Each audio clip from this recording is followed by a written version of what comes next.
Welcome to NME ICT Sakshat e-content project under Ministry of HRD Government of India. This project is of marketing management. The project is under NME ICT, that is National Mission on Education through Information and Communication Technology. Under this mission, a proper balance between content generation, research in critical areas relating to imparting of education, and connectivity for integrating our knowledge with the advancement in other countries is to be attempted.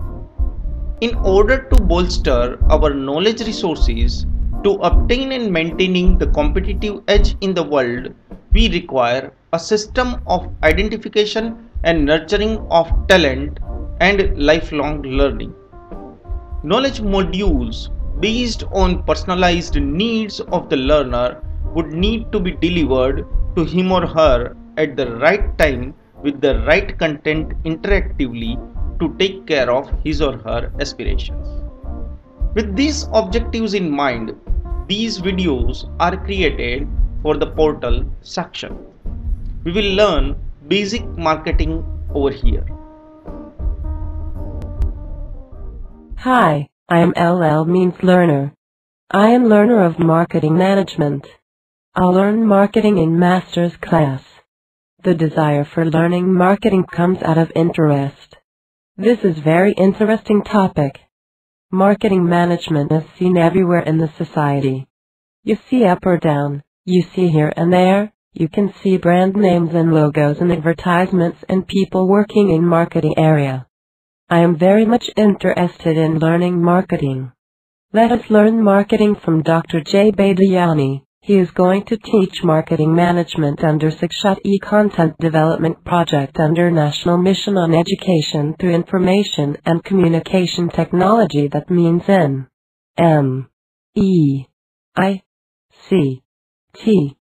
Let us start learning. Good morning to all. Today, we are going to learn control of marketing efforts. My name is Hemant, Dr. Hemant Trivedi, Director, School of Petroleum Management, Pandit Dindayal Petroleum University, Gandhinagar. My topic of the day is controlling marketing efforts.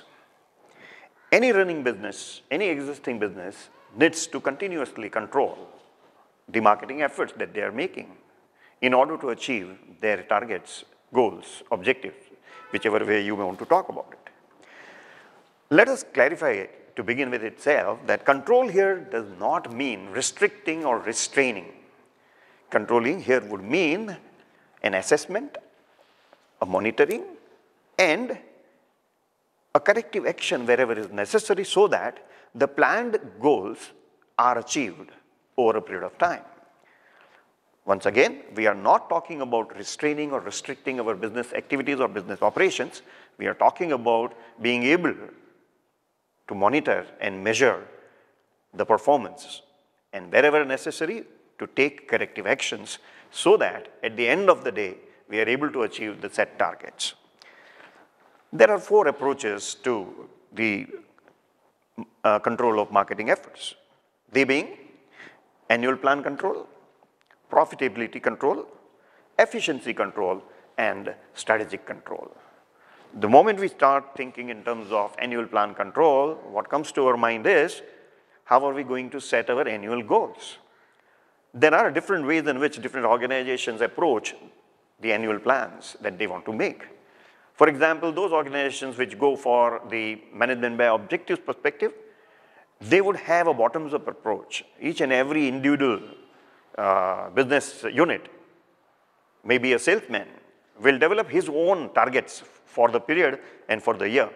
And when all these are added up, we get regional targets, and all the regional targets when added up, we get the company targets. This is the bottoms-up approach, which is normally understood under the framework of management by objectives. In smaller organizations, what happens normally is that there is this boss, there is this general manager or the senior person in management who has a broader idea of what this business is all about and where all is the market, And he decides that, okay, during this year, I want to achieve this much. And once having defined whatever he wants to achieve over a period of time in a given year or so, he then tells his subordinates that, okay, this is what we plan to do for the year, and now let's work out how each one of the things are going to happen. So these are two broad approaches to annual plan development. But when we start talking about annual plan, there are 4 specific activities that need to be undertaken. First of them being goal setting. The organization needs to set its specific goals for a given period of time. It may plan on a monthly basis, it may plan on a quarterly basis, it may plan on an annual basis. But setting of goals or goal setting is very much a necessary step if you want to do any kind of a monitoring or control. And the next level is performance measurement. The moment the period of operations begins, that is the moment your business transactions start happening, you have to be able to measure each and every business function, each and every transaction that is happening. And then at the third level is diagnosis. Performance diagnosis or performance analysis using diagnostic tools. Here what we plan to do is that whatever is happening, we try to scan it, we try to screen it, and we try to understand if it is happening as per plan. Say for example, you have got a target to sell X number of units using 10 salespeople, and then you find that out of this 10, only 8 were actually available because of various reasons. And therefore, that targeted sales has not happened. You have a reason, you have a cause why the targeted sales did not happen. But if you have already employed 10 people, and yet if the sales happen only up to 80% of the targeted level, there seems to be some problem. It means that there is some problem somewhere. And that is where comes in the performance analysis or performance diagnostics. Having done the analysis, having found out the root cause of why something has gone wrong and why a target has not been achieved, we then want to take corrective action. We want to see that the same kind of an error does not get repeated over a period of time. So these are 4 steps to implement or employ the annual plan control, right? Now when we start talking about the approaches to annual plan control, there are again 3 or 4 ways of looking at it. One of them is, for example, a company may focus on sales analysis. Various kinds of analysis can be done on the sales. For example, you may want to measure the sales per call. That is, number of calls per week or per month are added up, and then how many actual sales happened. If you take the example of Eureka Forbes, for example, Eureka Forbes people have to make a certain number of calls every day. A certain number of them are fresh calls, some of them are repeat calls, right? And accordingly, on a weekly basis, they try to measure how many calls were made, and out of those calls, how much actually got sold, how many vacuum cleaners are actually sold is a measure, right? And then they may try to understand whether whatever planned has been achieved or not, and so on and so forth, right? So the sales analysis could, as I said, focus on the amount of sales being achieved by a group of salespeople or an individual salesperson per a given period of time, right? And then of course we are always considering our actual sales versus our planned sales, right? Another approach to annual plan control is through market share analysis. If a company keeps on analyzing its own sales and does not try to view the overall market, they may not be able to get the exact measure of their performance. For example, in a given market, if the opportunity is for 50 lakhs of sales and you are able to achieve a sale of 10 lakhs, because you have targeted it, you are very happy that, oh, I targeted 10 lakhs, I am able to achieve 10 lakhs, but you're forgetting that there is an opportunity of 50 lakhs. Here is where the competition could have actually visualized that opportunity and taken advantage of you. So market share analysis helps us understand what is the overall opportunity in the market, and given the opportunity, how much are we able to take advantage of that. If our market share goes up, it means that we are taking away the market from our competitors and we are doing better than our competitors. But our market share is going down, it means that we are not performing as well as what our competitors are performing, and therefore there is some lacuna, there is some problem somewhere, and we need to actually take a corrective action. One more approach to annual plan control is through the sales to expense ratios. Now when we start talking about sales to expense ratios, we are actually looking at how much are we spending on the sales that we are achieving.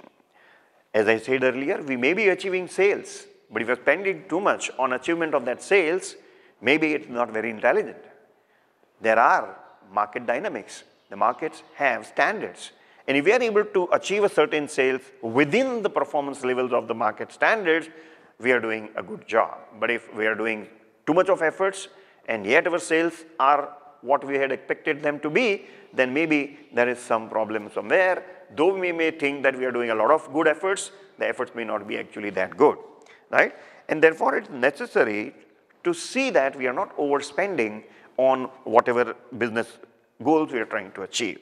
Now, this can be analyzed through ratio analysis. The main ratios for this analysis are the marketing expense to sales ratios, which includes various kinds of ratios in terms of what all expenses you are making. For example, the number of salespeople employed and the salary paid to them, the amount of money that is spent by those salespeople in a day or over a week or behind each call. All kinds of analysis can be done, and this tells us whether we are spending the right amount of money for achievement of a certain amount of sales in a given period of time. Another way of looking at annual plan control is through financial analysis. And when we talk about financial analysis, we are actually going into the core of the money that is being spent, both in terms of the financial outlay and also in terms of expenses being incurred.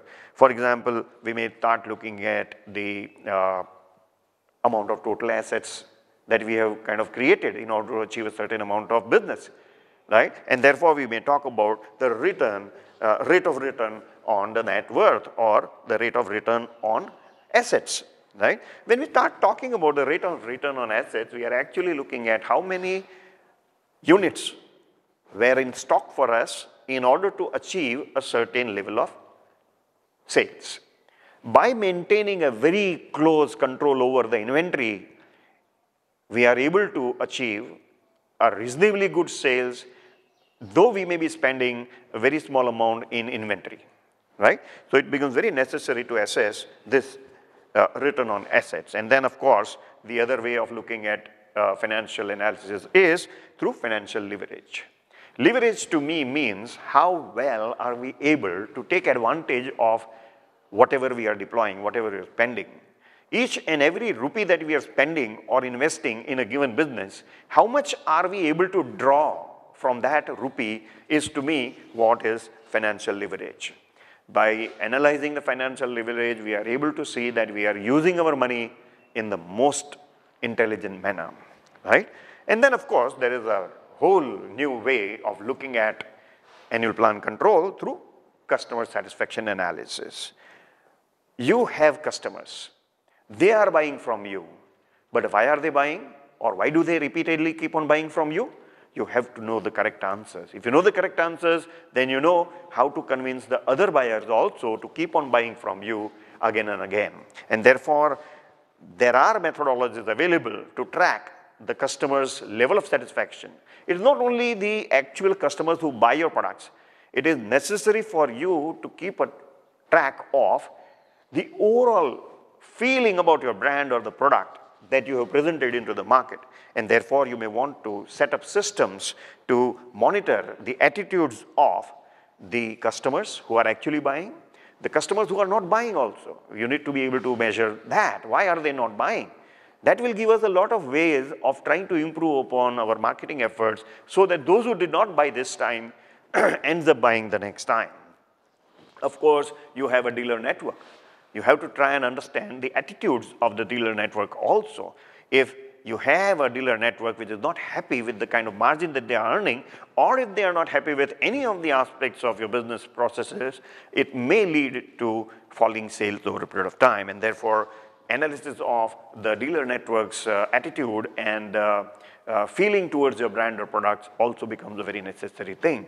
And so also understanding the feelings of the overall stakeholders for your product or your brand in the market also needs to be undertaken. It's not only the customers who buy, it's also the customers who don't buy, and all the people who might possibly influence the buying or not buying. You have to try and track the attitude and feelings of those people. And then, of course, having done a detailed analysis on these 4 major counts, what you now need to do is corrective action. Whenever you find any kind of deviation, and here we need to be able to appreciate once again that when we say deviation, it does not mean less. It may also mean more.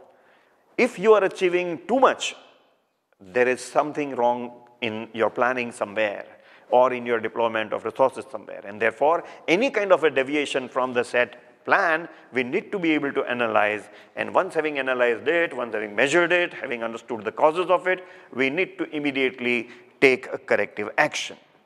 Corrective action can again be taken in so many different ways, but what's important for us here is to understand that when we undertake marketing control, the marketing control does not mean anything unless and until corrective actions are taken. Another major way of looking at the marketing control, as I mentioned earlier, is through profitability analysis or profitability control. When it comes to making sure that the company stays healthy, it is important for us to see to it that the company earns reasonable amount of profits. If reasonable amount of profits are being earned by the company can redeploy the earned profits into the business growth or business development and so on and so forth. And therefore, for each and every function, each and every activity that is being undertaken, we should continuously monitor the profit that we are generating out of doing a business activity. The main purpose of this control is to examine if the company is making profits or making losses for each and every activity that you're doing. If you've got 5 products, 3 of the products may be doing average, 1 of the product may be doing very well, 1 product may not be doing at all well. If you take an average of all these 5, you may be able to realize what kind of steps you now need to make. Various methodologies are available to do this kind of analysis, but what is important for us to here understand is that yes, we need to undertake a profitability analysis. For each and every product item that gets sold, what amount of profit was actually earned and how much that can add to the total profits of the company. Okay. Having done an annual plan control, having looked also at the profitability control, one more way of trying to control your marketing efforts is efficiency control. Efficiency talks about the difference between or a ratio of input and output. For a given input, how much output have you been able to achieve tells us the level of efficiency at which you are operating. And therefore, you need to do a variety of controls to see to it that the efficiency of the business activities and performance is maintained at the highest possible level. And when we are talking about marketing control, obviously the first and foremost comes the sales force efficiency. When we start talking sales force efficiency, we need to be able to appreciate simply how many calls the salesperson is able to make per day. As simple as that. Is he efficient enough to be able to make a certain number of minimum calls per day as what we have planned? Another way is to look at the sales call time. That the amount of time that the salesperson is spending on each and every call that is making.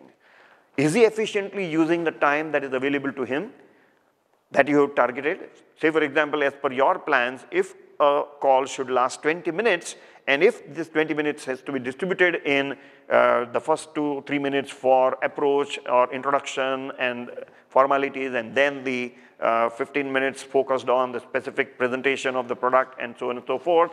And then of course 5 minutes to question answer and so on and so forth. You need to be able to ascertain that yes, the salesperson is actually using his time efficiently. And then of course you may also want to look at the revenue per sales call. Every call that he makes is costing us money. Whenever you have a cost happening, are you able to get something out of it? That is revenue being generated out of a sales call or not? And then of course, you may also want to do an analysis of the entertainment costs or various other costs, say for example, transportation cost per sales call, right? All these kinds of analysis of costs tells you whether the amount of sales that is being generated at the end of that period is efficiently being done in context of sales force efficiency or not. When we are talking about sales force efficiency, we may also want to talk about the advertising efficiency. In order to get a certain quantity of sales, you will need to advertise. You'll need to advertise in the public media, you'll need to advertise in the commercial media, and now you have the opportunity of advertising also on the social media. So you need to be able to understand whether your advertising is actually achieving any objective, any set targets or not, right? And that is where we try to look at measuring the advertising efficiency, and then of course there are techniques for them. For example, advertising cost per 1,000 targeted audience. In order to reach 1,000 members of the targeted audience, how much do we need to spend in a given media? Say for example, I say that through Times of India, I expect to reach 1 lakh targeted customers. And for that, I will spend say 50,000 rupees. Now, having spent 50,000 rupees, having put a certain advertisement, maybe a certain number of times in the Times of India, even a given period, we need to be able to measure whether we were actually able to touch base with that number of customers, potential customers or not, right? And then of course, there are other ways of looking at it. For example, the content of the advertisement and the sales effectiveness of the advertisement. You may do this through consumer opinions. You might undertake a consumer opinion poll and try to find out whether they like the way you're presenting your ideas, whether they like the content of the advertisement that you're doing, and then is this particular advertisement motivating them to actually go and buy the product or not. When you do this kind of consumer analysis, you're able to see whether your advertising is effective and efficient or not. And then of course, another way of looking at it is number of inquiries generated. Having put a given advertisement in a given media, immediately as an output or as an outcome of that particular advertisement, how many new inquiries were generated. On an average, if you keep on receiving 5 inquiries, and then on a certain day, you insert an advertisement in the newspaper, and immediately on that day and the following 4, 5, 6, 7 days, if the number of inquiries go to 10, it means that the advertisement has been able to increase the number of inquiries from 5 to 10. So you're getting 5 additional inquiries just because of having put this advertisement in the paper. So this is how advertising efficiency can also be measured and controlled. And then of course, you may talk about sales promotion. In today's competitive market, most of the sales happen through one or the other way of sales promotion. There are so many techniques of sales promotion we already studied. What we now need to talk about is managing the efficiency of the sales promotions, right? And that you can achieve through, for example, of the total amount of sales that you are achieving in a given time frame, how much of that sales comes out of some or the other kind of a deal offered, buy one get one free, or a coupon that you might have added, a repeat purchase discount or something like that. So how many sales are actually, how many rupees worth of sales actually being derived out of this kind of offers that you're making in the market, right? That will tell you whether your product can sell independently without any offer, without any deal being offered to the customer, right? So if you are selling, say, 1,000 rupees worth of products, and if you realize that 600 out of that 1,000 rupees comes from some or the other kind of an offer, it means that only 400 rupees worth of sales happen independent of any sales promotions, right? And then of course, you may also want to look at the display cost per 1,000 rupees of sale. For every sale that you are making, how much are you spending on displaying your product if you're talking in a store format or something like that? And then of course, you might be giving coupons. You may also want to understand the percentage of coupons that are redeemed for every sale. Say for example, a brand offers a coupon at the time of the sale of 1 unit. That okay, if you come next time and buy the same product within 3 months, we'll give you 15% discount. That is a discount coupon which is going to be redeemed within 3 months on that particular product item. So we need to be able to analyze that, okay, we have got a 6-month sales promotion of coupons, how many coupons actually get redeemed? That needs to be analyzed. And of course, finally, you may also want to look at distribution efficiency. You are involved in logistics of distribution. You want to get the product at the right place at the right time at the right cost. Whether you are able to do that or not, again, becomes a very, very important aspect of control. Management needs to search for distribution economies. Several tools are available for analyzing this. For example, are you able to achieve a certain amount of distribution, that is geographic reach, maintaining a certain level of inventory or not? If in order to reach a certain geography, you have to increase your inventory, it may not be beneficial to the organization as a whole. It may not be profitable for the business as a whole.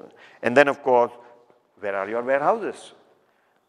How far are they from your supply source? Or how far are they from your actual market? Because all of this lead to costs of transportation.